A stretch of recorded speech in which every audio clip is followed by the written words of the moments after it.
आप एक बार इस छोटी सी वीडियो को देखिए। पुलिस भर्ती पे श्री अखिलेश यादव जी के पास कोई मुद्दा नहीं, इस प्रकार के आरोप लगाते हैं। अभी तक मेरी सूचना के हिसाब से कोई पेपर लीक नहीं हुआ जो इस प्रकार का प्रयास किए। पुलिस ने उन पर कड़ी नजर रखी है। ये माननीय हैं उत्तर प्रदेश के उप मुख्यमंत्री केशव प्रसाद मौर्य।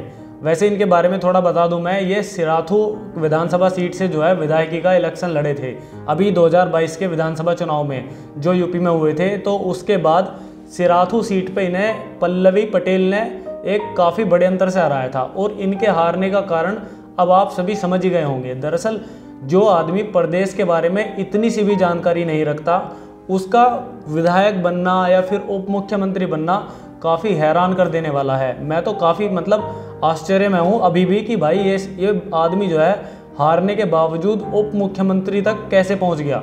क्योंकि इस बंदे को तो विधायक छोड़ो, इसे तो चपरासी भी नहीं बनना चाहिए, जिसे मालिक को यही नहीं पता कि तुम्हारे प्रदेश में क्या स्थिति है, क्या हो रहा है, क्या तुमने सबूत देखे हैं। देखियो, इन्हें क्या कहना चाहिए था मेरे हिसाब से, अगर तुम्हें किसी चीज़ की जानकारी नहीं है तो तुम्हें ये कह देना चाहिए कि हमें अभी इस चीज़ की जानकारी नहीं है, पुलिस जांच करेगी और उसके बाद हम किसी निर्णय पर पहुंचेंगे कि ये बात सही है या फिर गलत है।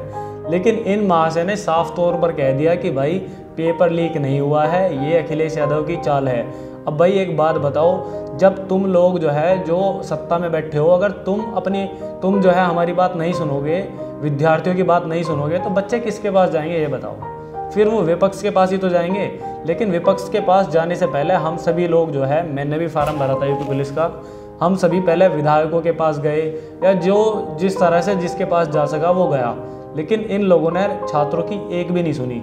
उसके बाद जो है छात्र परेशान हो गए, मजबूर हो गए, विपक्ष के पास पहुंचे, जिसमें एक वीडियो भी वायरल हुआ था इलाहाबाद का, राहुल गांधी का, जो वहाँ पे बच्चे उनसे कुछ मांग कर रहे थे कि पेपर लीक हुआ है। उसके बाद लोग अखिलेश यादव के पास पहुँचे। मुख्यमंत्री ने जो है ये कह दिया कि भाई पेपर तो लीक हुआ ही नहीं, ये तो अखिलेश यादव की चाल है। अगर तुम नहीं सुनोगे तो भाई किसी के पास तो जाएंगे विद्यार्थी, ये बताओ। और ये बंदा भाई उप मुख्यमंत्री बना बैठा है, इसे अपने प्रदेश की इतनी सी भी नॉलेज नहीं है भाई, इतनी सी भी, रत्ती भर। भाई मेरी यही गुजारिश है भाई मुख्यमंत्री से, योगी जी से, कि भाई सबसे पहले अगर तुम्हें जीतना है, ये प्रदेश में आगे बढ़ना, तो सबसे पहले इस बंदे को गद्दी पे से हटा कर अलग रखो। अगर तुम्हें अपनी सीट बचानी है 2-4, यानी जो बचे रही है ना, या जो जीतने की उम्मीद लगा रहे हो, वैसे भी ये जाने वाली हैं क्योंकि तुम छात्रों की बात नहीं सुन रहे। लेकिन अगर जो 2-4 बची हुई जीत पाओगे ना, वे इसकी वजह से हार जाओगे भाई, क्योंकि काम ही ऐसे कर रखे हैं इन्होंने।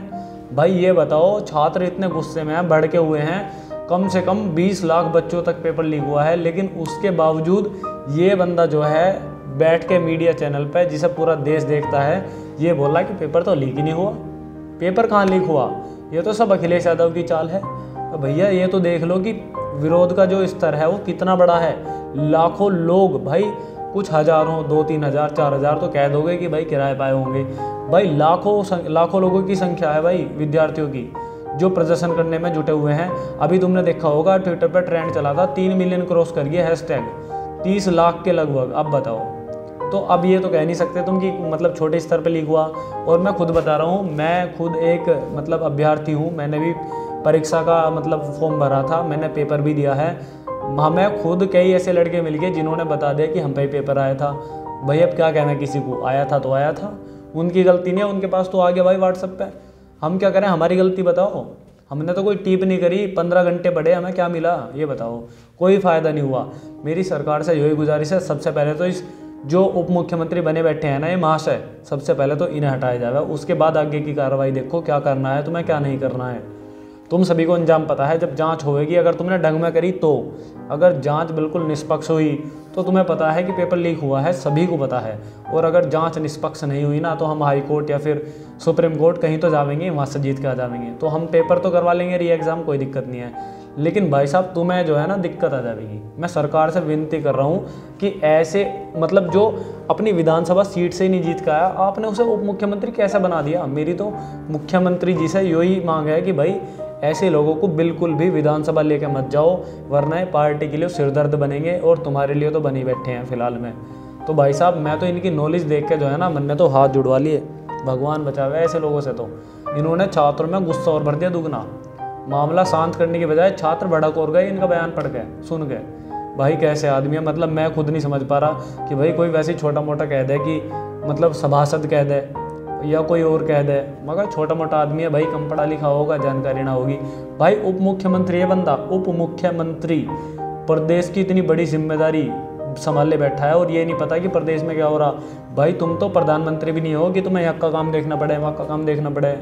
उसके बावजूद तुम्हें ये तक नहीं पता कि प्रदेश में हो क्या रहा। तुम सुबह उठते हो, चाय समोसा लिया, वर्जिश सी करी, थोड़ा सा व्यायाम, उसके बाद में तुम चल दिए सीधा डिबेट देने, बिना कुछ रिसर्च करे, बिना कुछ पढ़े लिखे, और उसके बाद जाके और बोल दिया जो भी दिमाग में आया। भाई ऐसे डिबेट में मत जाया करो, थोड़ा बहुत पढ़ लिया करो। और अगर तुमसे नहीं पढ़ा जाता तो हम जैसे लड़कों को हायर कर लो, वो तुम्हें सिखा देंगे, ठीक है। बाकी भाई सरकार से मेरी यही गुजारिश है, ऐसे लोगों को जो है ना बिल्कुल भी मत रखो, विधानसभा के लायक नहीं है भाई साहब ये। मेरी मुख्यमंत्री से और प्रधानमंत्री से यही अपील है। बाकी इस वीडियो को हर एक बंदे के साथ शेयर करो। और भाई ये जो उप मुख्यमंत्री है ना महासाहब, भाई साहब ये हट जाने चाहिए, क्योंकि अगर भाई उप मुख्यमंत्री इतना अनपढ़ होगा, इतना अवेयरनेस नाम की कोई चीज़ ही नहीं होगी जिसमें वो क्या विकास करेगा बताओ राज्य का। वो विकास तो छोड़ दो, वो तो मतलब डुबो ही देगा राज्य को। और अभी देख लेना पेपर कुछ दिन में री एग्ज़ाम होगा, या तो सरकार की जांच से पता चल जाएगा या फिर हाईकोर्ट की जांच से, तो री एग्ज़ाम तो होगा। उसके बाद जो है ना इन्हें ज़रूर पकड़ना, जो उप मुख्यमंत्री है ना, इनसे पूछना कि अब बताओ क्या हुआ, पेपर लीक हुआ या नहीं हुआ। फिर तुम्हें खुद ही पता चल जाएगा कि कौन सही है कौन गलत है। फिर इन्हें गलती का एहसास तो जरूर होगा देखो। लेकिन भाई साहब ये समझ जाएंगे कि तुम जो है पढ़ के थोड़े से आगे को जाया करो और देख लिया करो प्रदेश में हो क्या रहा है। बताओ तुम्हारे चुनाव सिर पे हैं, 1.5-2 महीना चुनाव का बचा है, इतने बड़े चुनाव हैं, लोकसभा के चुनाव हैं, और तुम सरकार के लिए खतरा पैदा कर रहे हो ऐसे बयान देकर। तो भाई मेरे तो समझ से बाहर है, इस बंदे के लिए मैं क्या ही कहूँ।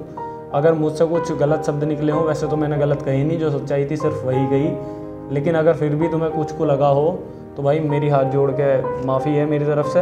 बाकी इनके शब्द एक बार तुम भी देख लेना, इनकी जो वीडियो है ना इसका लिंक मैं अपने डिस्क्रिप्शन में डाल दूंगा, एक बार इनका इंटरव्यू ज़रूर सुन लेना, ठीक है। यूपी तक पे जो इंटरव्यू दिया है वो सुन लेना कि क्या बोल रहा है इन्होंने, ठीक है जी। जय हिंद, जय भारत।